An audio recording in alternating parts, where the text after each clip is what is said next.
They are supposed to be the last line of defense to keep a police force in line. Internal affairs, the police officers in suits who in the movies get called names and get the cold shoulder from other cops.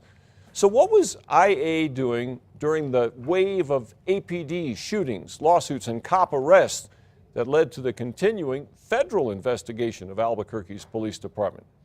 On Special Assignment, News 13's Kim Holland shows why the IA unit may also be in the DOJ's crosshairs. What happens when a police scene turns violent? When officers use their weapons to take down a suspect?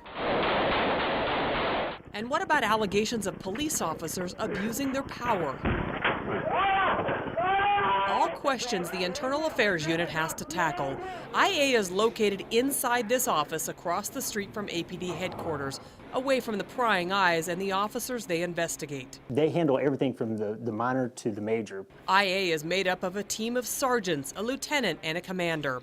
It's not just the use of force they look at. They handle everything from officers failing to show up to court to testify, to officers accused of padding their time cards, and using questionable behavior on traffic stops. Is it a good idea to have a department looking at its own department? Yes, I do. I think it is because we know our department. Deputy Chief William Roseman points out that the Internal Affairs Unit is not located inside APD, so people won't be intimidated to file a complaint.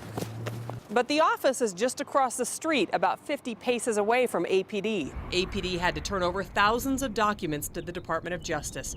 Included in that, internal affairs investigations. We don't know all the specific cases, but there were a lot of them.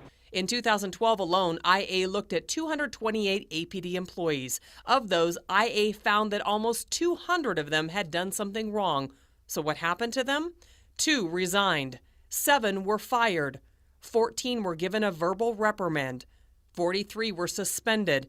And 131 were given a letter of reprimand. It has to be a true, fair, independent investigation. That's when it's totally removed from the other parts of the department. But APD's internal affairs could get a shakeup from the feds. We know that in other cities, the DOJ has zeroed in on IA units, checking to see if the brass has too much influence and if the IA units have enough teeth.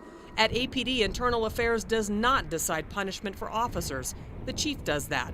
And that can lead to controversy. In the case of Detective Frank Tillman, for example, the married cop sent inappropriate text messages to a 17-year-old girl he pulled over for speeding. A deputy chief recommended he be fired, but the chief at the time, Ray Schultz, chose to suspend Tillman for 3 weeks, saying he'd never been in trouble before. On Special Assignment, Kim Holland, KRQE News 13. While Ray Schultz was APD's chief, he was steadfast that he alone should decide punishment for officers, and Mayor Berry backed him on that. There is no indication when the Department of Justice investigation into APD will be complete.